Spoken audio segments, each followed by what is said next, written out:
Super good book here, definitely.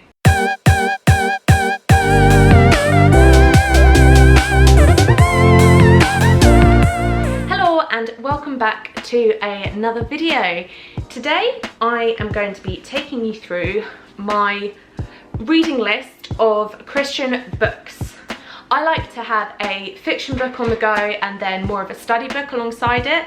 Now, recently, I've actually just been reading my fiction book, so I am wanting to pick up one of these and I'm just going to take you through what is on my list. So first of all, this is called The Burden is Light, and I'm thinking this might be the first book I decide to read. It is by Jon Tyson, and on the back it reads, "Forget success, comparison and applause. There's a better way to measure what matters. Cemetery headstones are as diverse as the people they represent, but all have one thing in common. The birth and death dates are always separated by a small dash. The whole of our lives on earth comes down to that dash. Most of us want our eventual dash to reflect truth and goodness, beauty and joy, depth and meaning. Imagine the peace of knowing you will have no regrets as you finish this race called life, because you lived each day in a way that mattered for the moment and for eternity." New York City pastor Jon Tyson wants to make sure that is the story of your dash. But that doesn't come easy. Your story is not neutral or unopposed. A constant tug of war between the ways of this world and the wonder of the gospel competes for your attention and your heart. The Burden is Light shows us how to overcome the distractions that lure us to mislive for prosperity, pleasure and performance. There's a better way forward. Discover it and you'll find your voice and purpose through a beautifully countercultural, God-centered life. So that is The Burden is Light. My brother gave me this book and he said that it was brilliant for times where you're feeling slightly anxious, worried, uncertain, and that he received a lot of peace through reading this book. So that sounds brilliant. I'm looking forward to reading that one. Next up, we have Love Like Fire. Look at that. So this is the story of Heidi Baker, mother to nations. Now, Heidi Baker is just something else. If you've never heard of her before, go ahead and search her on YouTube. She is so passionately living for God, and she spends a lot of time out in third world countries helping amongst the poverty. I will read the back of this one to you. Learn to love without limits.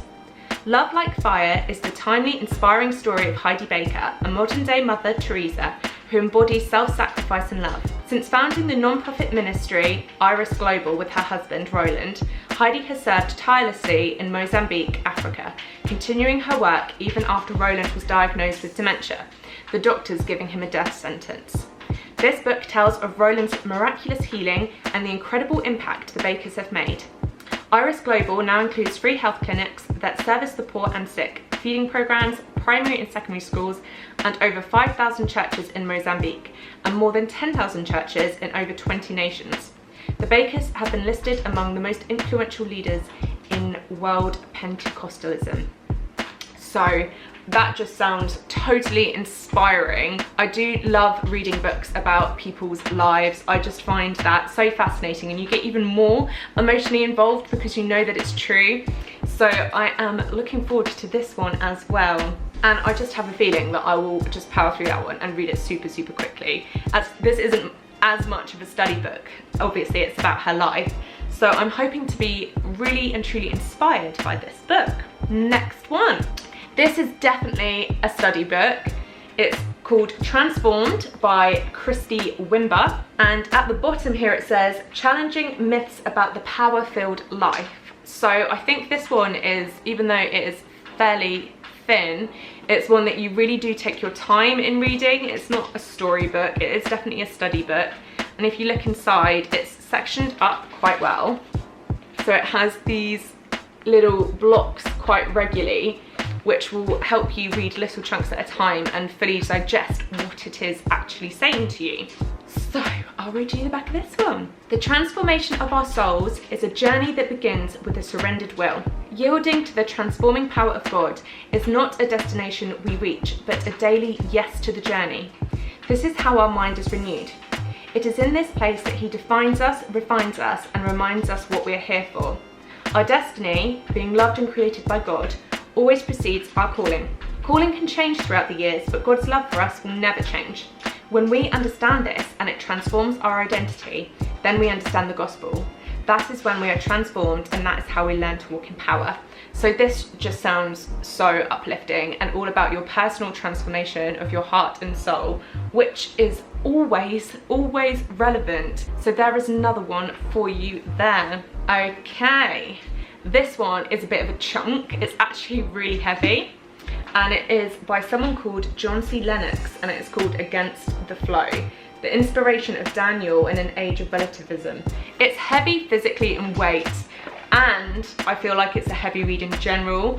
Flicking through it, it just seems to have a lot in it. We have some pictures here, which is quite interesting. We've got old drawings in here as well. So again, this is very much a study book. Now I believe, okay, yeah, so John C. Lennox is Professor of Mathematics at the University of Oxford. He is author of a number of books on the relations of science, religion and ethics, including God's Undertaker and Gunning for God. He's obviously a very intellectual man, and you can tell just the way the book is put together, you can see that. So this is definitely going to be a heavy book to read, but I just think it will be really interesting. Daniel is such a fascinating story, and so much can be learnt from him. So anyway, I'll read you the back of the book. Daniel's story is one of extraordinary faith in God, lived out at the pinnacle of executive power. It tells of our 4 teenage friends born in the tiny state of Judah about 26 centuries ago, but captured by Nebuchadnezzar, Emperor of Babylon. Daniel describes how they eventually rose to the top echelons of administration. Not sure about the pronunciation of that word, I'm gonna have to Google that one. Daniel and his friends did not simply maintain their private devotion to God, they maintained a high-profile witness in a pluralistic society antagonistic to their faith. That is why their story has such a powerful message for us. Society tolerates the practice of Christianity in private and in church services, but it increasingly deprecates public witness. If Daniel and his compatriots were with us today, they would be in the vanguard of the public debate. What was it that gave that ancient foursome, Daniel and his 3 friends, the strength and conviction to be prepared, often at great risk, to swim against the flow? Heavy.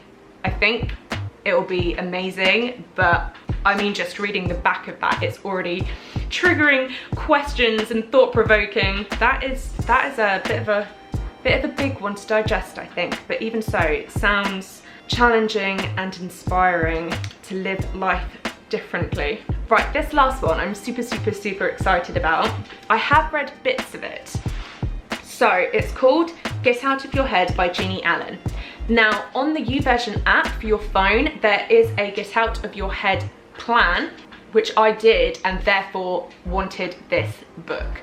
I read bits and pieces of it. You don't have to read it start to finish. In the middle here it says stopping the spiral of toxic thoughts. That is such a big issue in today, and it's all about guarding your heart, taking control and taking captive thoughts and calling them into obedience with God, which is difficult, and it is a daily action that you have to take. The YouVersion plan was amazing. I'm expecting the rest of this book to be amazing. I'm just going to read the back to you. I think if I were to recommend any of these, obviously I haven't read them yet, but this one, from completing the YouVersion plan, I know it's awesome. So, it's all in your head. Are your thoughts holding you captive? I'll never be good enough. Other people have better lives than I do. God couldn't really love me. Jeannie Allen knows what it's like to swirl in a spiral of destructive thoughts, but she also knows we don't have to stay stuck in toxic thinking patterns. As she discovered in her own life, God built a way for us to escape that downward spiral. Freedom comes when we refuse to be victims to our thoughts and realise we have already been equipped with power from God to fight and win the war of our minds. In Get Out of Your Head, Jeannie inspires and equips us to transform our emotions, our outlook, and even our circumstances by taking control of our thoughts. Our enemy is determined to get in our heads to make us feel helpless, overwhelmed, and incapable of making a difference for the kingdom of God. But when we submit our minds to Christ, the promises and goodness of God flood our lives in remarkable ways. It starts in your head, and from there, the possibilities are endless. How amazing does that sound, honestly? And it's just so relevant for so many people at the moment. This is such a big problem in society, is people's mental health, especially with all the lockdown stuff going on. People's mental health is really suffering, and so much of that is sparked with thoughts, and this is all about how to break that pattern and break that cycle. Super good book here, definitely.